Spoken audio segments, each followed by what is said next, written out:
Happy holidays week. Andy Billman here, Tony Camino there. We're going to be reliving two games back to back as we roll into this holiday week.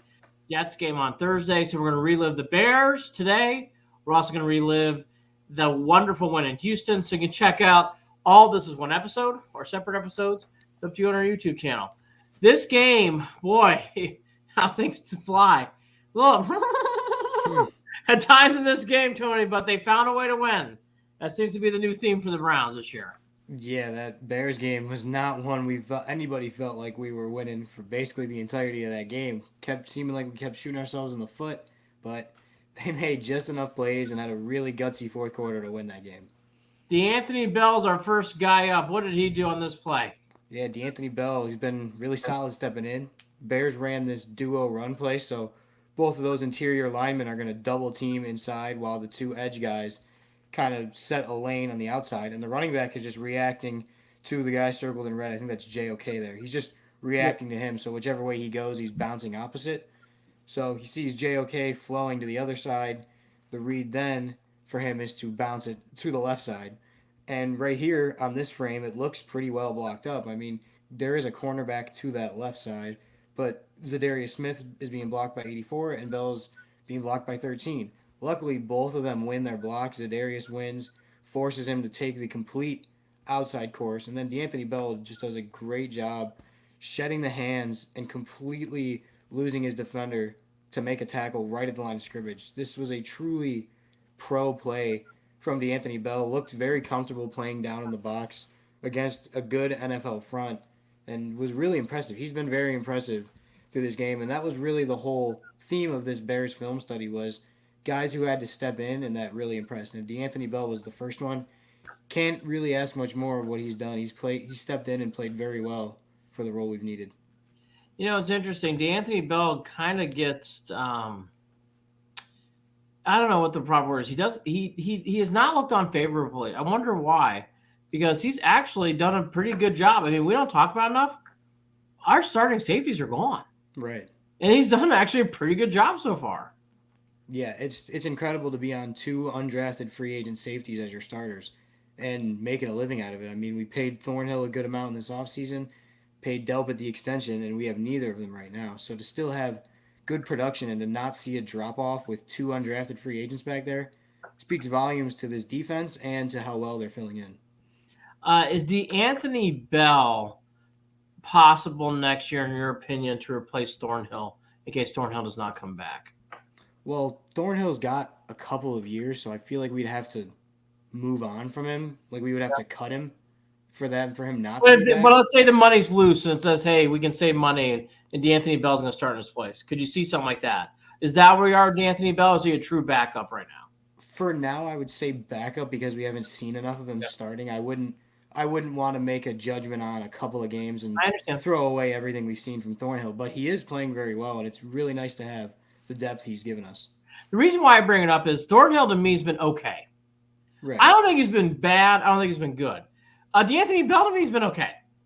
So to me, it's like if you can save salary, which the Browns are going to have to do this offseason, they're going to have to get very creative. It's something to think about. Obviously, we don't have Thornhill's contract up here, so it's hard to see. But it's just something to think about. Yeah. Next, The good news is that Thornhill's being paid. I think he's producing the way he's being paid. So yes, we'll see how it goes. Luckily, we spend a lot of cash, so the salary cap's not going to be as bad as we think because of right. how much cash that has them spend. Well, that's very true. Well said. Hey, it's not our Santa Claus. We're not Santa Claus. Right. Right. Very fair to say. 33 PBU is what you labeled this as. Right. Sticking with the trends of guys stepping in. Ronnie Hickman, the other safety, he's been back there and he's impressed just as well. So here, Browns are in man coverage, and the Bears have a really good play call against the Browns man coverage look. At the bottom of the screen, you see the route concept that's drawn. The front guy is going to really just kind of try to drive his man back into the other defender to create one of those natural pick plays, whereas the second receiver is going to run his route right off of that, bend it outside, and then stem it in. And you'll see it creates a very big void. The play works to perfection. Hickman's reading and reacting to Justin Fields' eyes. He can kind of feel the void of the pick play here. Quickly gets his eyes back to the receiver. And now Fields probably shouldn't have led him so far upfield on this throw, but Hickman nonetheless does a great job getting back, recognizing that, oh, look, I mean, there's a huge void there. This should be a completion Right. more times than not. He recognizes it, drives on the ball, and makes a really impressive diving pass breakup to stop a nice completion and get the Browns off the field. And it's plays like this. He's been very good with closing speed, breaking on the balls. He's the one who plays the high hole more often than not. So this is one of the big qualities you look for. And he's done a great job breaking on the ball and really covering it as a deep safety. And that's the thing is Hickman is the more Thornhill role. Yep. Bell is more of Delpit. Bell's playing the strong safety role I that Delpit played, Yep. whereas Hickman's playing that free safety role that Thornhill played. Hickman, he's been, I mean, from the small sample size we've seen of him, I've been just as impressed, if not more impressed with him with Bell. He's been very good playing the deep half, playing with great instincts, and he's got a lot of natural talent. Yeah, I was gonna say that. See, that was one of my next line. That's why I teed you up about DeAnthony Bell. I like Hickman a lot. Mm-hmm. I think Hickman needs some more marinating. I think he's there. I completely agree with you. There are two different safeties here. Hickman to close on that. That's why I kept clicking on those two plays. For Hickman to close that quickly on a play like that as a safety is just huge. To have someone like that who's able to adapt. Now, maybe it's because he's familiar because they both played at Ohio State. I'm not really sure. But still on that play, Hickman made a great play. I've been impressed by Hickman since spring ball, since summer ball. I've been really impressed. Again, we talk about our missing safeties, and we just signed Delpit to a big contract. So obviously, and we do. We like Delpit a lot. The Browns aren't that short. It isn't like offensive line. I guess my point. Offensive line, you feel it. You don't. Yeah. I don't know if you feel as much with the safeties right now. No, you really don't. And that's, to me, all credit to the front office because you look at the defensive back history that this team has with Andrew Berry, and it's you can't really find a miss. You're seeing Newsome, Emerson, Cameron Mitchell, Bell, Delpit. You're seeing a lot of really good talent, a bunch of guys that are contributing, and it's been a huge safety blanket for why this team can still be the best defense in the NFL despite losing key contributors. Yeah, in fact, I would argue Newsome since the Denver LA trip has become a different player. Yeah. This has really become a different player. Since that homestand, he played well too in Houston. Really done a nice job. All right, next play up here for us. Yeah, so this is the play of the game in the Bears game. Without this one, this is 4th and 1. Without this play, we probably go lose the game. It's 17-7 at this point. Bears are motioning the receiver across. You see Hickman sliding with it, getting all the eyes going that way. Then they're going to just run a play action boot off of it, get everyone pinned down. The receiver, DJ Moore, is going to pin Alex Wright, but then run a route off of it. The receiver over Cam Mitchell is just going to try to pin him on the inside. And again, another play we're talking about, the Bears. Very good call. They get exactly the look they want. The receiver is isolated with just Greg Newsome. He's going to run that route, meaning Cam Mitchell is the only guy who can stop Justin Fields from getting 1 yard to the first down marker. And the receiver's got great position on him. Mitchell does a really good job defeating this block, and then it's a foot race to the edge with Justin Fields, one of the more athletic cornerbacks or quarterbacks in football. He gets around the block and just barely gets enough of his foot to trip him up and stop him short, turnover on downs, and really the game-changing play. Without this, the Bears go on to drive down, put up more points, take off more time, and probably win that game. So it just speaks to the guys of the rookies and the young defensive backs that have stepped up when their numbers called on and really played well. Cam Mitchell is going to be highlighted in the next film study as well. He's really impressive, and I think he's a guy who's going to be a slot corner on this team for years to come. Hickman and Mitchell are good. They are both really good. This play here, Tony highlighted. You see this play a lot in the NFL. 9 out of 10 times, quarterback gets the first down. Yeah. They just do. I mean, when you see this and you can almost line it up perpendicularly, very vertical, it's very rare, unless it's a slow-footed quarterback, that they don't get the play. For Mitchell to break that and to make a leaping tackle with his hands, great play. I talked about it a lot in the postgame, so I won't emphasize it enough. You can go back and watch it. That was the play of the game to me, too. I felt the game change in that play. It's like this was exactly what we needed. And kudos to Stefanski and the gang. 2 plays later, I think it was a play or 2 plays later, Marquise Goodwin, bang. Yeah. Totally back-breaking. You could start to feel it slide for the Bears after that point, and that's kudos to the staff. Really understanding their team. Big play. Again, as we go on the next play, so we highlighted Bell, Hickman. Bell's not too new, but he's still fairly new. Yeah. Hickman and Mitchell. I mean, these are just the young studs. The Yeah. depth of the defense is amazing. Really is. Yeah, Alex this Wright is time. I mean, it's another amazing. one. This is another guy. Okay, one more. This guy to me has blown me away the last 6 games. Yeah. Blown me away. Something has switched in the Alex Wright brain. Yeah, Been the really talent good. has always been there with Alex Wright. Now the development, having some years of experience Yep. under his belt of training camp, not being a guy that we rely on, and now being rotated in. Now with the injuries getting into a more prominent role, he's really made the most of it. Yes. This is a play that's been talked about a lot all year in the film reviews is the jet sweep because it's one of those very fundamental plays that the Browns just because of the way they teach their D linemen, they've been vulnerable to it all year.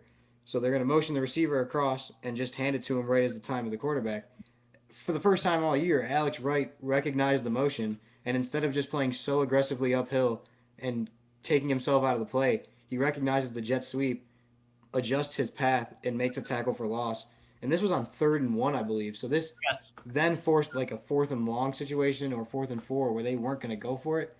Just one of the many plays, Alex Wright, he's been great inside as a pass rusher, outside as a pass rusher against the run. He's been filled in since Okoronkwo's gone down as that because Jim Schwartz loves to run his 3 pass rushers out there. And Alex Wright has allowed him to still do that despite losing guys like Maurice Hurst and Okoronkwo. Alex Wright has really come on since the Thanksgiving break. I thought he actually played well, too, in Denver. I thought he played well in L.A. L.A. in the loss, you could see him in the screen. Played well against Jacksonville at home, and he played really well. I mean, he played really well against the Bears. Yeah. Alex Wright was a player I was really wondering about what was his next move. I didn't really feel Alex Wright's presence. Something has happened in these last few games. Even in Houston, his presence was felt.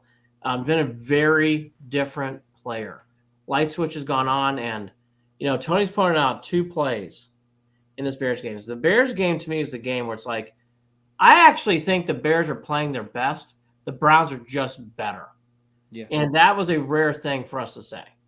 Because and my son goes, I'm like, you know what? The Browns just keep hanging around. And then finally they got him. And the Mitchell and Wright play set up everything in this game. Everything. Because the thing is, people forget, the Browns went 3 and out and punted. But they still, because of that momentum, the Bears just were never the same after those plays. They really weren't.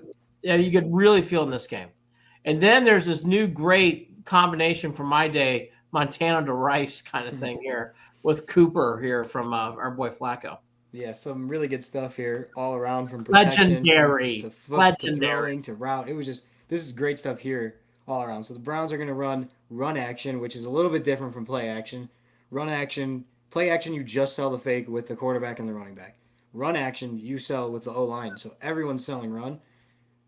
In this instance, we're pulling Joel Bitonio because this play is going to take a while to develop, and we need to buy a little bit more protection.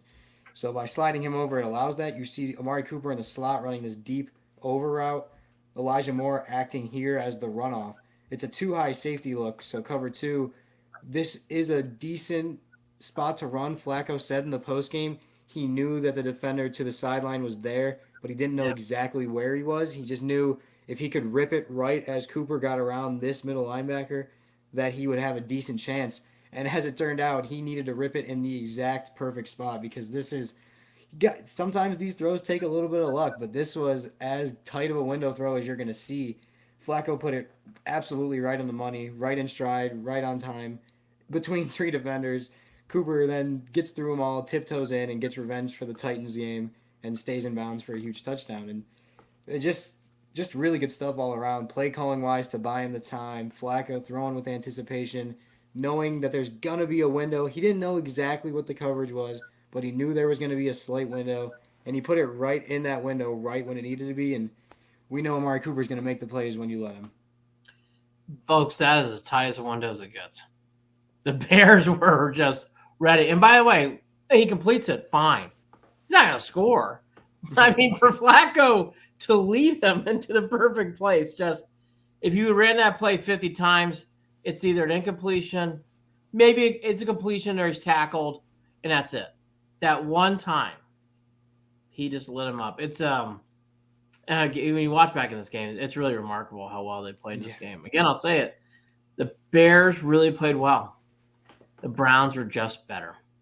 Yeah, they were. They just flat wore them out. I really thought the Bears played a great game. Has to be frustrating for your Bears fan. As a Browns fan, it was sipping the champagne for the winds of the fall. Because that was a fantastic, oh my gosh, fantastic win. Watch Tony's stuff all year round. We're going to do a year in review show at the end of the year after the Jets game. Stay tuned. If you're watching One Big Block, we come right back on. We're going to go right to the Texan game. If not, you just like the single video, scroll up. Watch the Texans film. Check it out. BelieveInTheLand.com.